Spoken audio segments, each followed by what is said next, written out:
একদিন ধর্মরাজ যুধিষ্ঠির ভগবান কৃষ্ণকে প্রশ্ন করলেন যে কৃষ্ণ ও বাসুদেব, তুমি তো ত্রিকালদর্শী, মানে ভূত ভবিষ্যৎ বর্তমান বলতে পারো। যেটা ঘটে গেছে, যেটা ঘটছে, আগত দিনে যেটা ঘটবে, তিনটেই বলতে পারো। তো সত্য গেল, তেতা গেল, দাপর চলছে, আগত কলি। এই যে কলি নাকি খুব ভয়ঙ্কর, মাথায় রাখবেন, কলি কিন্তু খুব ভয়ঙ্কর। হ্যাঁ, এই কলিযুগে আমরা জন্ম নিয়েছি, খুব সাবধান। হ্যাঁ, ভাইয়ে ভাইয়ে কাটাকাটি, ভাই হয়ে ভাইয়ের মুখ দেখবে না, মাঝখানে পাঁচিল, বাবা মাকে ভাত দেবে না,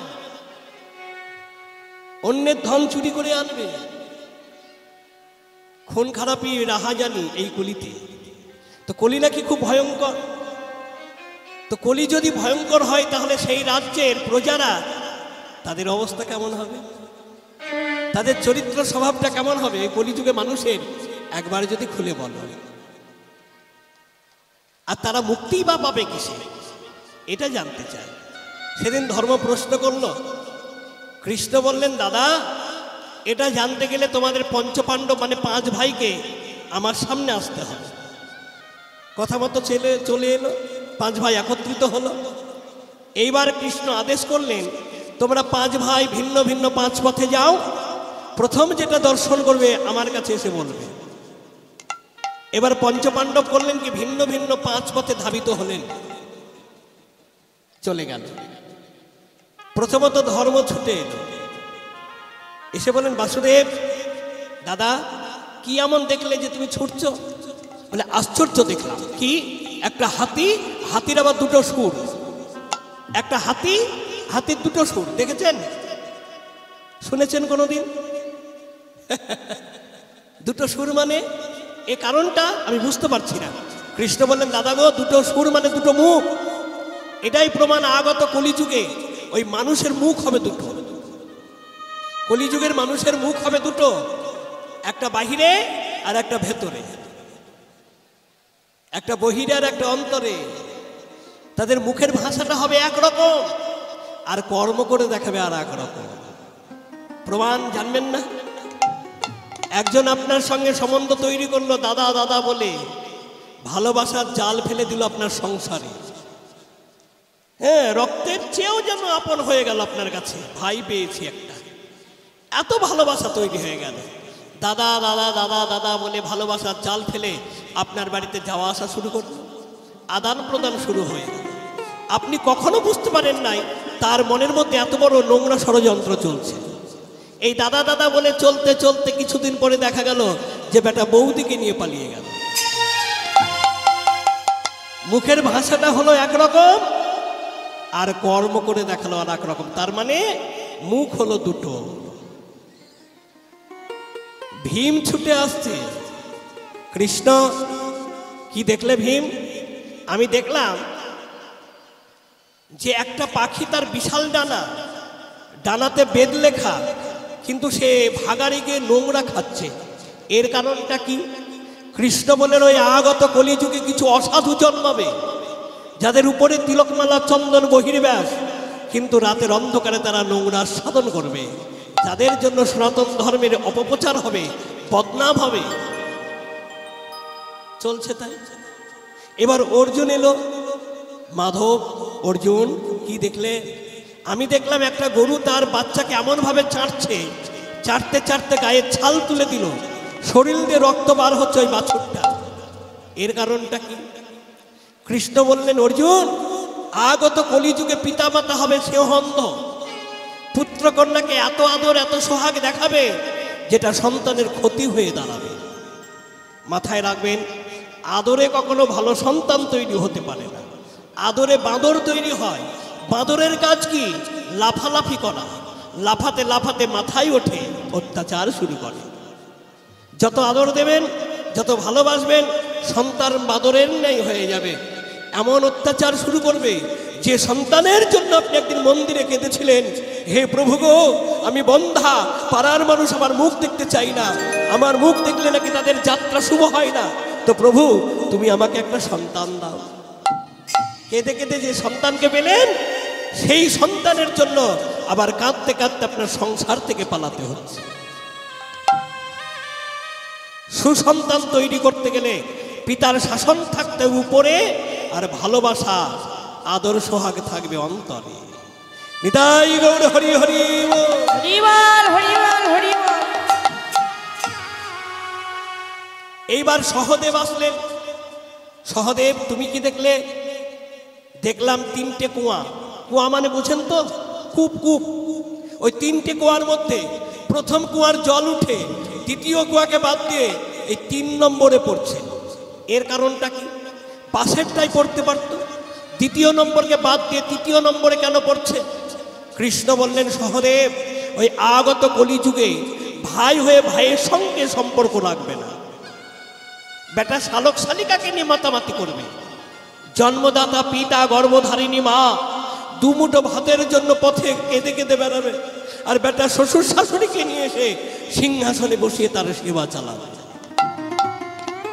মানে কাছেরটা ছেড়ে দিয়ে ওই দূরেরটা নিয়ে মাতামাতি। এই হলো সেই কলি। এবার নকুল ফিরে এলো। নকুল, তুমি কি দেখলে? আমি দেখলাম পাহাড় থেকে একটা পাথর গড়িয়ে পড়ছে।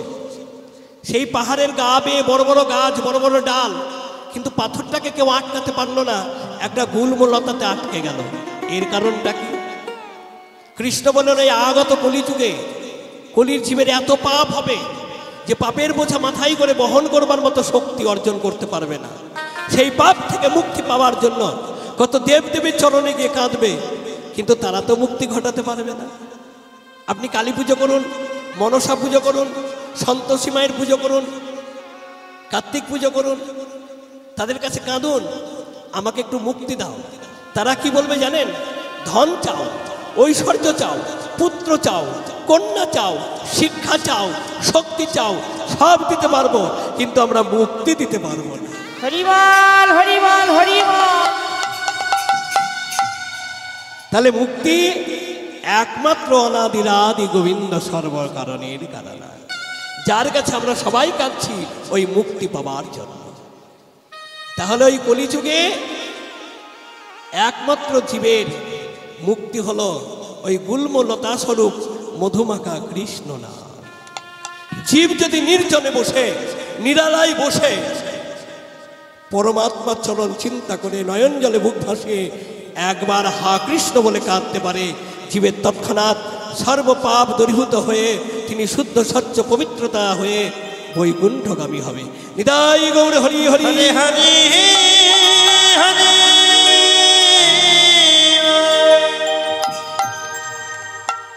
তাহলে জানা গেল এই কলি জীবের জন্য, এই ব্যভিচারী অনাচারী মূর্খ জীবের জন্য প্রভু আমার চিন্তা ভাবনা করে আজকে নামের তালি মাথায় নিয়ে সুরধ্বনির তীরে খেলছেন। এইবার এখানে প্রশ্ন যে নবদ্বীপে এত জায়গা থাকলো সুরধ্বনির তীরে খেলছে কেন? কারণটা কি মাথায় রাখবেন। আমাদের সনাতন ধর্মে 30টা ব্রত হলো শ্রেষ্ঠ ব্রত। যে যাই ব্রত করেন না কেন, নানান ব্রত করতে পারেন, কিন্তু জীব যদি এই 30টা ব্রত ধরে রাখতে পারে তাকে আর অন্য ব্রতের প্রয়োজন হয় না। 30টা ব্রত কি কি? প্রথমত দেখে নেব, প্রধান ব্রত হলো 24টা, যে ব্রতগুলো মাসে 2টো করে হয়, একটা শুক্লপক্ষে একটা কৃষ্ণপক্ষে। তার নাম কি বলুন তো? একাদশী ব্রত। একাদশী ব্রত কেউ যদি করতে পারে তাকে আর অন্য জায়গায় আর যেতে হবে না। কিন্তু জানেন, আমরা এত ব্যভিচারী, এত মূর্খ, ওই একাদশীর দিনে ছাগলের ঠ্যাং চিবাই। যে ব্রতটা স্মরণে থাকলে জীবের মুক্তি ঘটে। জানেন, বিজ্ঞান বলছে, সায়েন্স বলছে, 14 দিন তুমি খাও আর একদিন তুমি যদি উপবাসে থাকো, তোমার লিভার ফাংশন অতি উন্নত হবে, হজম শক্তি বেড়ে যাবে। কিন্তু সেই একাদশীর দিনে আমরা যেন না খেলে থাকতে পারি না। কিন্নির সঙ্গে ঝগড়া করে 3 দিন না খেলে চলে, কিন্তু একাদশীর দিন আর থাকতে পারি না। তাহলে 24টা ব্রত পেয়ে গেলাম। আর 6টা ব্রত কি? 6টা ব্রত হলো 2টো ছেলের জন্মদিন। 6টার মধ্যে 2টো ছেলের জন্মদিন। 2টো ছেলের জন্মদিন কি কি? একটা হলো কৃষ্ণ জন্মাষ্টমী, একটা হলো রামনবমী। কৃষ্ণ জন্মাষ্টমী আমাদের মাথায় থাকে কি না থাকে জানি না, কিন্তু 25শে ডিসেম্বরটা ভালোভাবে মাথায় থাকে। কেক খেতে হবে জানেন। তাছাড়া এখন ঘরে ঘরে জন্মদিন হয়। আগেকার দিনে মা ঠাকুমার মুখে শুনেছি ছেলে 5 বছর না হলে জন্মদিন করতে হয় না। এখন 1 বছর হতে না হতেই বাবা জন্মদিন। আবার সামনে দিন আসছে হয়তো পেটে থাকতে জন্মদিন শুরু হয়ে যাবে। হ্যাঁ, জন্মদিন কিভাবে করি? সব উল্টো। মোমবাতি ধরিয়ে শেষ। নিভিয়ে দিয়ে কেক কাটা, মানে ভবিষ্যৎ অন্ধকার। এটা জন্মদিন নয়। জন্মদিন পালন করতে গেলে তার তিথি জেনে, জন্ম মাসে পরমান্ন রন্ধন করে তাতে মধু দেন, কর্পূর দেন, তুলসী পত্র দিয়ে গোবিন্দ চরণে সেবা দিয়ে সেই নিবেদিত প্রসাদ ছেলের মুখে তুলে দেন। সেটাই হলো প্রকৃত জন্মদিন। হৃদয় গৌর হরি হরি বল। হরিবল হরিবল হরিবল। তাহলে দুটো ছেলের জন্মদিন, 24 আর 2 কত হলো? 26। আর 4টে কি? পাগলার 14, পাগলির 8। পাগলার 14 মানে শিব চতুর্দশী। পাগলা ভোলা শিব, শিবের 14, শিব চতুর্দশী। বাবা যদি পাগলা হয়, মা পাগলি হবে না? পাগলি না হলে অত্যাচারে পাগলি হবে। মা পাগলি মানে দুর্গা, দুর্গার 8 মানে দুর্গাষ্টমী। দুর্গাষ্টমীটা করবে, এই ব্রত শ্রেষ্ঠ ব্রত দুর্গাষ্টমী। তাহলে শিব চতুর্দশী দুর্গাষ্টমী হয়ে গেল 28। আর দুটো কি? চন্দ্রগ্রহণ আর সূর্যগ্রহণ। এটা প্রমাণ। চন্দ্রগ্রহণে সূর্যগ্রহণে কোনো গর্ভবতী মা যদি কোনো কিছু খণ্ডন করে, গর্ভের সন্তানকে খণ্ডিত হয়ে বেরোতে হয়। প্রমাণ। এই চন্দ্রগ্রহণ সূর্যগ্রহণে কেউ যদি উপবাস থেকে সুরধনী গঙ্গায় ঝাঁপ দিতে পারে, ডুব দিতে পারে, তার সমস্ত দেহ থেকে পাপ দূরীভূত হয়ে তিনি শুদ্ধ হয়ে যান। তাহলে এইখানে আমরা জেনে নেব 30টা ব্রত জানা গেল। এইবারে যে সুরধনী পতিত পাবনী গঙ্গে সমস্ত জীবের পাপ হরণ করতে এসেছেন মুক্তি দেবার জন্য। কিন্তু তিনি তো মুক্তি পাবে কিসে? তার তো মুক্তির দরকার আছে। মহাজন বললেন, ওই সুরধনী গঙ্গা আশায় বসে থাকে কোনো সাধু, কোনো বৈষ্ণব, কোনো ভক্ত, সে যদি একবার স্পর্শ করে তাহলে পতিত পাবনী গঙ্গে তিনি মুক্তি পাবে। তাই তো গৌর হরি পতিত পাবনী গঙ্গের কথা ভেবে পারিষদ ভক্ত বর্গ নিয়ে শ্রীখল করতাল নিয়ে সুরধনীর তীরে হরি নামের খেলা খেলিছে, নামের খেলা খেলিছে, হরি নামের খেলা খেলিছে, হরি নামের খেলা খেলিছে। দুটি হেমচন্দ্র বাহু তুলে নামের খেলা খেলিছে, দুটি হেমদণ্ড বাহু তুলে নামের খেলা খেলিছে। দুটি হেমচন্দ্র। এক ভক্তকে প্রশ্ন করলেন, প্রভু তুমি সর্বক্ষণ হাত তুলে থাকো, তোমার হাত ধরে না? একবার নামাতে পারো না? বলে নামাবো কি করে? হাত যদি নামিয়ে দিই, যারা পেছনে আছে তারা দেখতে পাবে না। কেন দেখতে পাবে না? ওই তো একবার দেখেছে। বলে তা না হয় হলো, যারা আছে তারা দেখলো, যারা পরে আসবে তারা তো দেখতে পাবে না। তার মানে বুঝতে পারছেন, আমরা এখন আছি, আমরা দেখতে পাচ্ছি। যারা এখানে আছে পরে বেরোবে, তারা যদি এসে গৌরের হাত নিচু দেখে আর কি তুলবে? তাহলে যারা আছে তারা দেখলো, যারা পরে আসবে তারা তো দেখতে পাবে না। যার জন্য জীবের জন্য আমার সদা সর্বক্ষণ হাত তুলেই থাকতে হবে। দুটি হেমদন্ত বাহু তুলে নামের খেলা, দুটি হেমদণ্ড বাহু তুলে নামের খেলা খেলিছে। দুটি হেমদন্ত বাহু তুলে নামের খেলা খেলিছে। দুটি হেমদণ্ড বাহু তুলে বল হরি বল, হরি বল, হরি হরি বল, জয় ধরি বল। হেমদণ্ড বাহু তুলে, বল হরে বল, হরে বল, হেমদণ্ড বাহু তুলে, বল হরে বল, হরে বল। হেমদণ্ড বাহু তুলে নামের খেলা খেলিছে, হরি নামের খেলা খেলিছে। খেলা খেলতে খেলতে পশ্চিম দিগান্তে নয়ন দিয়ে দেখলেন গগনে আর বেলা না। আর বেলা আছে বাবা? একবার চিন্তা করুন তো, আজ থেকে 30 বছর আগে কেমন ছিলেন? কত দৌড়াদৌড়ি করেছেন, গাছে উঠেছেন, ছোটাছুটি করেছেন, খেলাধুলা করেছেন, আর এখন সেটা হবে? 1 কিলোমিটার দৌড়া তো দূরের কথা, হেঁটে যেতেই পারি না। তাহলে অবসান ঘটেছে। গগনে আর বেলা নাই, ঘরে যেতে হবে, সাবধান। সাধু হয়ে সাবধান, ফের কই অবধান। এখনো সাবধান হও, সময় নাই, ঘরে যেতে হবে। বেলি অবসান হলো,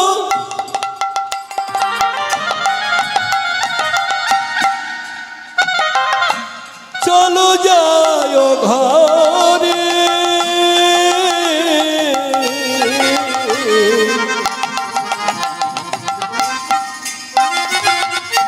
বেলে অবসান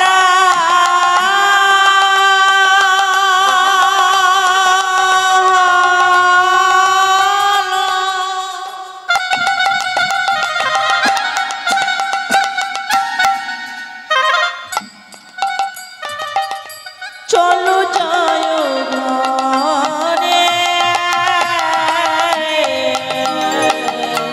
বেলি অবসান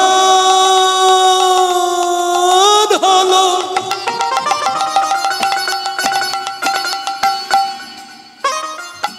চলো যায় ঘরে।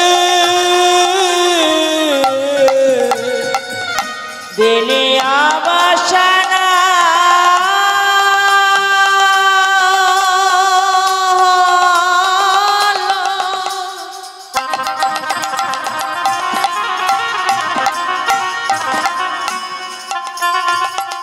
চলো যায় ঘরে। মায়ে না দেখিয়া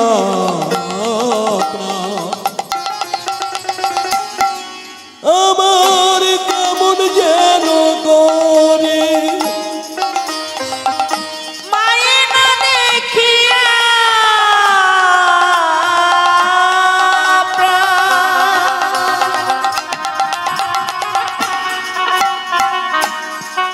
আমার কেমন যেন করে। আর তো ভালো লাগে না, আর তো ভালো লাগে না, আর তো ভালো লাগে না, আর তো ভালো লাগে না। তোরা করে চলো ঘরে, আর তো ভালো লাগে না। তারা করে চলো ঘরে, আর তো ভালো লাগে না। তারা করে চলো ঘরে,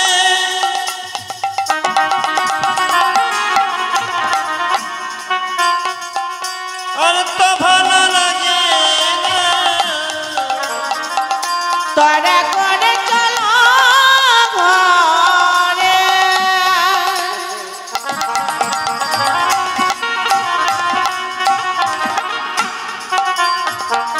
আর তো ভালো লাগে না। মায়ে না দেখিয়া প্রাণ আমার কেমন যেন করে। মায়ে না দেখিয়া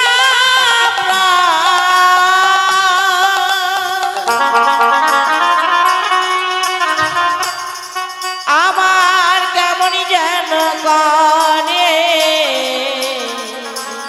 কে কাঁদছে? সন্তান কাঁদছে। কেন? মায়ের জন্য। সন্তান যদি সুসন্তান হয়, মাকে ছেড়ে কখনো থাকতে পারে না। কিন্তু এখনকার বাজারে সুসন্তান কজন হয়? হবে কি করে গো? মা যে ঠিক নেই। যেমন ফসল ভালো পেতে গেলে মাটি ভালো হওয়া চাই, সন্তান ভালো জন্মাতে গেলে মাটিকে ভালো হতে হয়।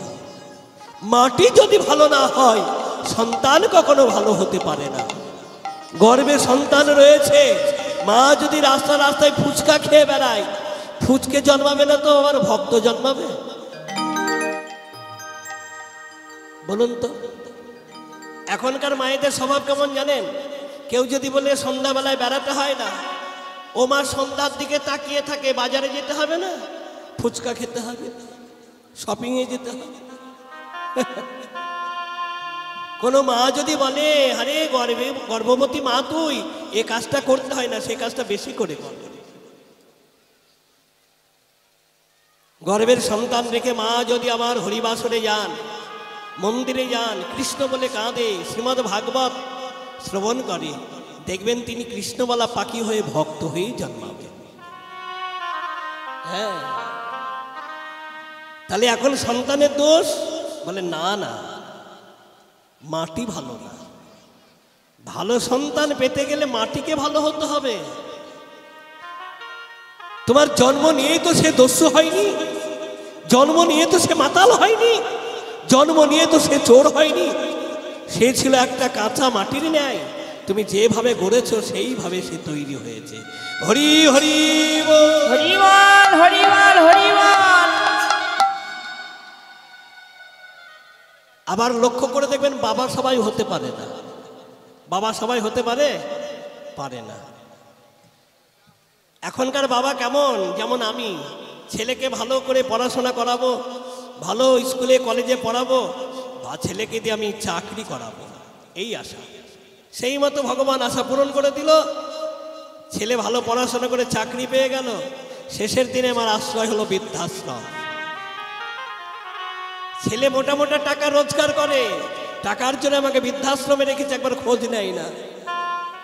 আমি যদি চিঠি লিখি, ছেলে উত্তর দেন, বাবা তুমি আমাকে টাকা বানানোর মেশিন তৈরি করেছো, আমি টাকা রোজগার করছি, আমি তো তোমার কাছে যাব না, টাকার জন্য তোমাকে ওই বৃদ্ধাশ্রমেই রাখবো। আমরা ছেলেকে চাকরি করাবো, ভালো পড়াশোনা করাবো, এই আশা। কখনো আশা করেছি যে আমার ছেলেটা আমি কৃষ্ণ ভক্ত তৈরি করব? কখনো তো করিনি। যে আমার ছেলেটা কৃষ্ণ ভক্ত হোক, সে কৃষ্ণ প্রেমে পাগল হোক, কৃষ্ণ কৃষ্ণ বলে কাঁদুক। কৃষ্ণ ভক্ত যদি হয়, সে সন্তান কখনো বাবা মাকে ছেড়ে যেতে পারে না। দয়াবতী দরদিনী মা, দয়াবতী দরদিনী হয় আমার মা, দয়াবতী দরদিনী মা,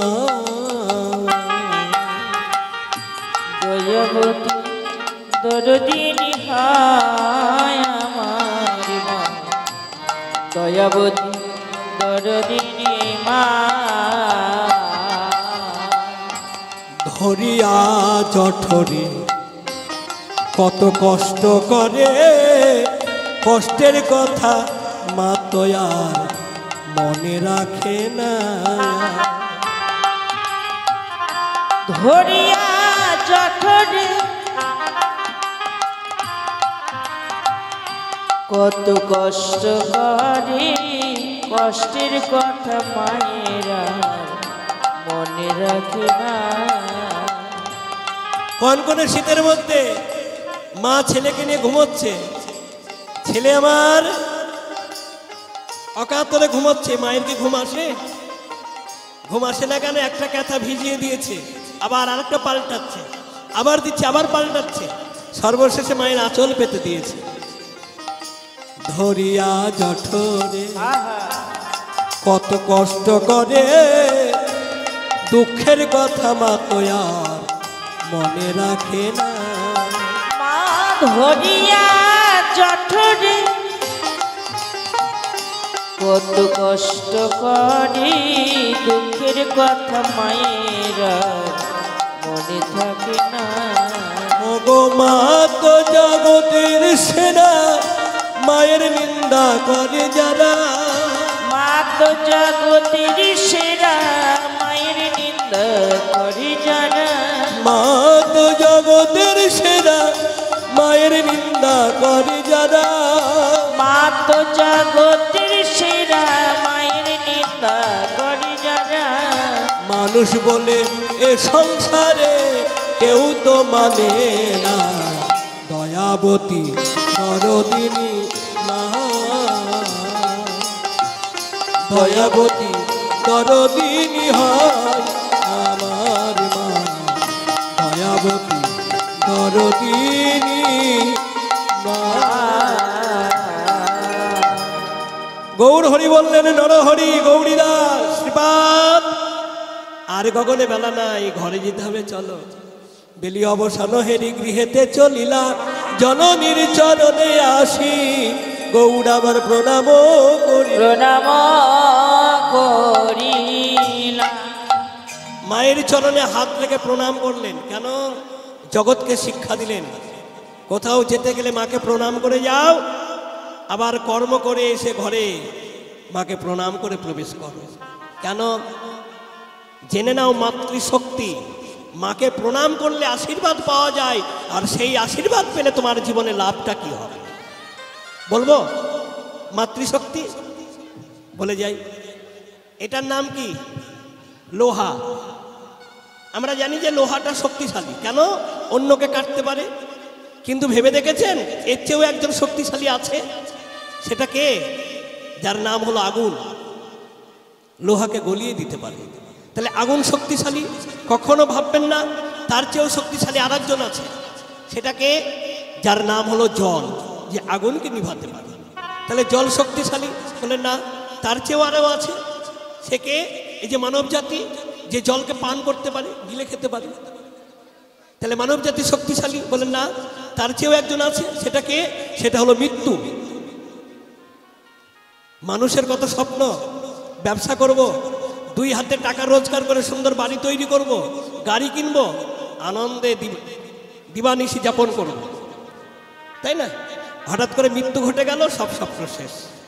তাহলে মানব জাতির চেয়ে মৃত্যু বড় বলেন না, এই মৃত্যুর চেয়েও আরেকজন বড় আছে। সেটাকে? সেটা হলো মাতৃশক্তি।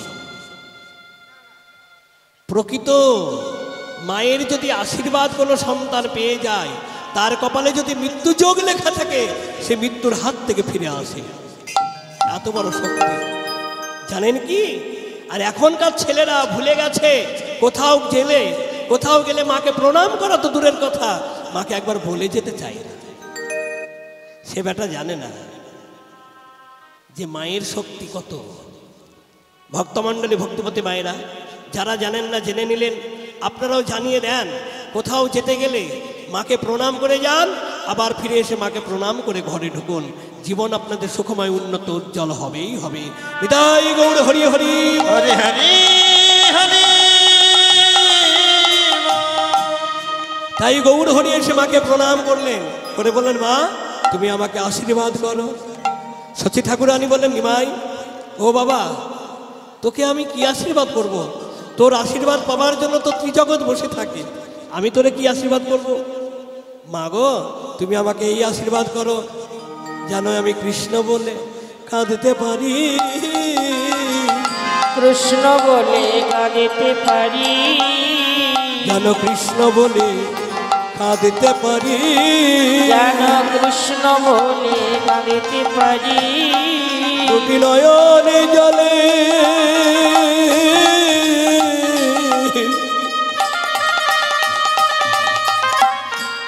ভেসে ভেসে, যেন কৃষ্ণ বলে কাঁদতে পারি। দুটি নয়নে জলে ভেসে ভেসে, যেন কৃষ্ণ বলে কাঁদিতে পারি। যেন কাঁদতে পারি, কাঁদাতে পারি, যেন কাঁদতে পারি, কাঁদাতে যেন কাঁদতে পারি আর কাঁদাতে পারি। কাঁদিতে পারি আর কাঁদাতে আমি সর্বজীবের দ্বারে দ্বারে কাঁদতে পারি, কাঁদাতে পারি। সর্বজীবের দ্বারে গো হা কৃষ্ণ প্রাণ কৃষ্ণ বলে, সর্বজীবের হরি দ্বারে বল, হরি বল। কৃষ্ণ প্রাণ কৃষ্ণ বলে, সর্বজীবের দ্বারে দ্বারে কাঁদিতে পারি আর কাঁদাতে পারি।